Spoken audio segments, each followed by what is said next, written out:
Bueno, muchas gracias por seguir con nosotros. Vamos de inmediato vía teléfono a establecer un contacto con Roberto Lagos, quien es máster en economía y analista político. Gracias por estar con nosotros, Roberto. Vamos a hablar un poco sobre la perspectiva que ha dado Standard & Poor's y qué significa que la perspectiva pase a negativa. Buenos días. Hola, muy buenos días, Jackie, Francis, en cabina. Un saludo a todos y muchas gracias por el espacio. Mire, básicamente Standard & Poor's mantiene la calificación, sin embargo cambia la perspectiva de estable a negativa.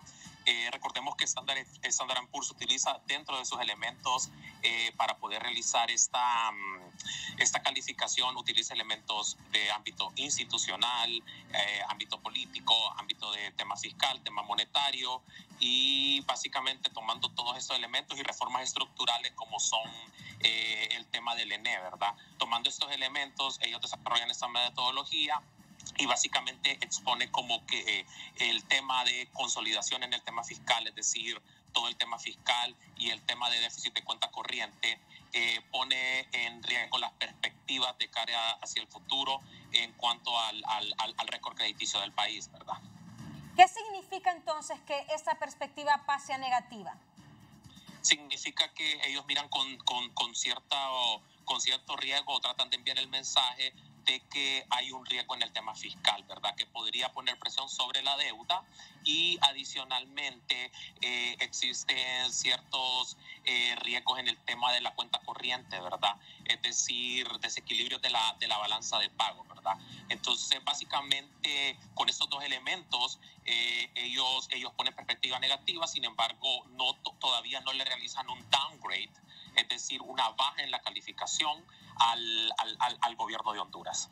¿Qué podría pasar? Que en la próxima revisión la calificación BB menos B baje uno o más escalones si no se corrigen lo que en estos momentos está mal. Básicamente, en este momento nuestra calificación significa que tenemos alguna capacidad de repago y bajar al siguiente escalón significaría entrar en alta incertidumbre de capacidad de repago, ¿verdad?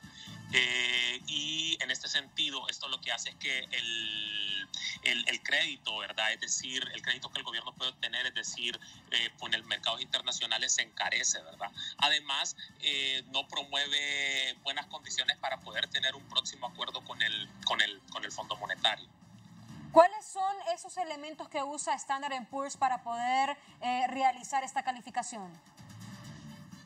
Básicamente, como le mencioné al inicio, utiliza todos los temas que son indicadores de fortaleza institucional, indicadores de fortaleza monetaria, indicadores del tema fiscal y todo el tema de reformas importantes como son reformas del sector de la energía y adicionalmente todos los temas de lucha contra la corrupción. ¿Por qué la calificación se mantuvo estable mientras la perspectiva pasó a estable negativa? Básicamente, como le comentaba, es que hay elementos que tenemos que destacar que son los elementos de riesgo, que son el tema de política fiscal. Ellos consideran que el tema de política fiscal, probablemente los temas de déficit de cuenta corriente, no muestran una perspectiva positiva. Sin embargo, existen temas positivos que ellos destacan, por ejemplo, el compromiso de lucha contra la corrupción con la que inició el nuevo gobierno. Ese es un tema que ellos destacan en su reporte. Dan un espacio importante para ver o dar el beneficio de la duda de qué va a ocurrir con el tema de la reforma del sector energía y adicionalmente entienden que el gobierno de la presidenta Xiomara Castro tiene un rol importante con todo el tema de los programas sociales. Entonces eso sería como lo positivo. Lo negativo es que no se mira una articulación clara entre la política fiscal y monetaria y los riesgos que la política fiscal puede dar teniendo altos déficits fiscales puede poner presión sobre la deuda soberana del país y esto encarecería las fuentes de financiamiento. Usted habló que esto puede tener un impacto en el Fondo Monetario Internacional. Con estas negociaciones, ¿podría Honduras estar perdiendo una negociación para un acuerdo stand-by? Mire, básicamente lo que habrá que evaluar es en la próxima visita del fondo en septiembre.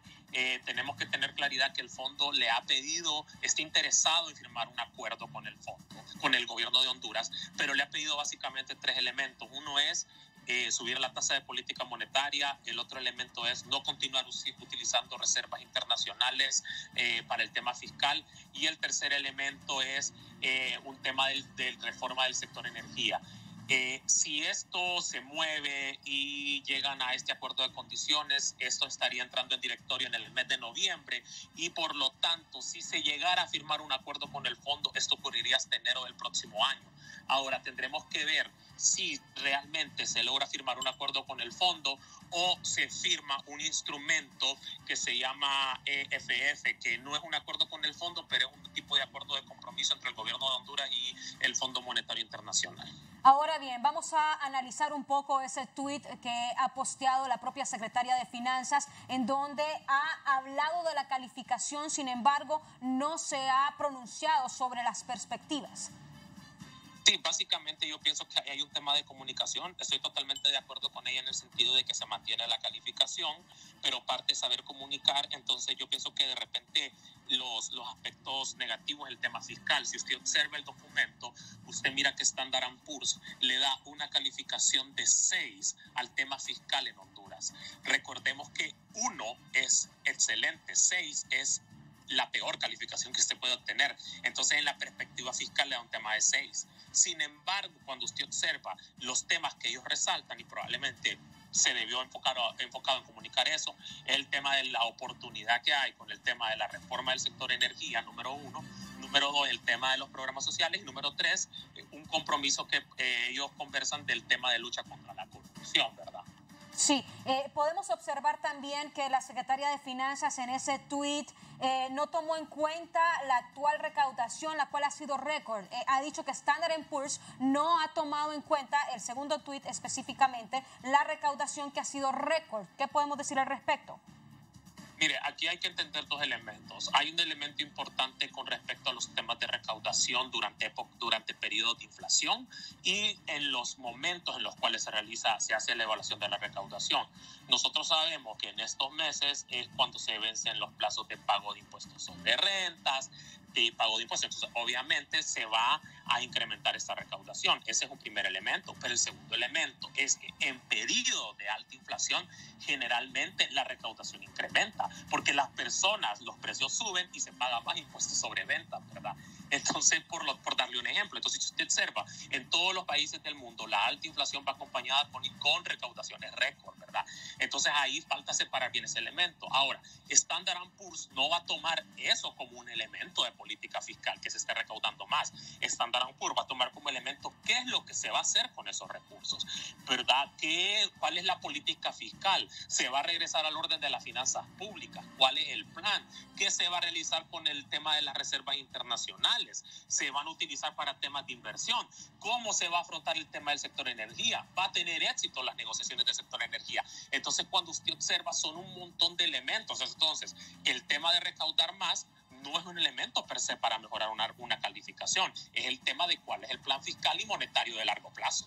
Sí, ya para finalizar, la secretaria de Finanzas establece de alguna forma a Juan Orlando Hernández con sus calificaciones de riesgo e inclusive pues prácticamente si podemos colocar en pantalla ese tuit número 3, el tuit de la secretaria de Finanzas, es importante leerlo textualmente. Standard & Poor's también calificó en forma incorrecta como estable el manejo de las finanzas dejó mientras contrataba deuda interna a elevadas tasas de interés, aceleraba la quiebra para la privatización de la ENE y ampliaba fideicomisos, exoneraciones y amnistías.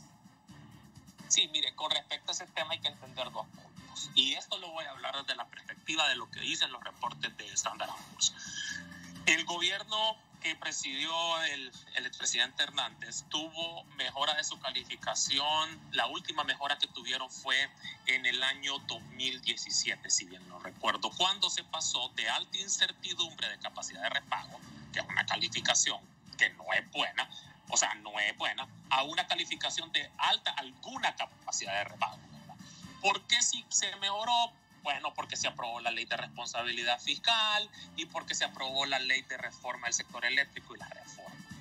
Ahora bien, con respecto al punto, a partir del 2017, con todos los temas políticos que estaban ocurriendo en el país, las dudas que hubo sobre el triunfo, ¿verdad?, en la presidencia, y adicionalmente el fracaso, porque eso lo tenemos que decir, el fracaso en la reforma del sector eléctrico y la pérdida de institucionalidad que se dio en el país, tenemos que decir que Standard & Poor's jamás volvió a incrementarle la calificación a Honduras, ¿verdad? De hecho, Standard & Poor's comentaba siempre en sus reportes que los riesgos del país era el tema del sector eléctrico y el tema de la falta de institucionalidad dentro del país y el tema de la reelección presidencial. Entonces siempre nos quedamos con esa calificación de alguna capacidad de repago, que en muchos momentos el gobierno del presidente Hernández trató de destacar como punto positivo, pero que no había que destacar nada de positivo porque el indicador se había quedado estancado. Muchas gracias, Roberto Lagos, máster en Economía y analista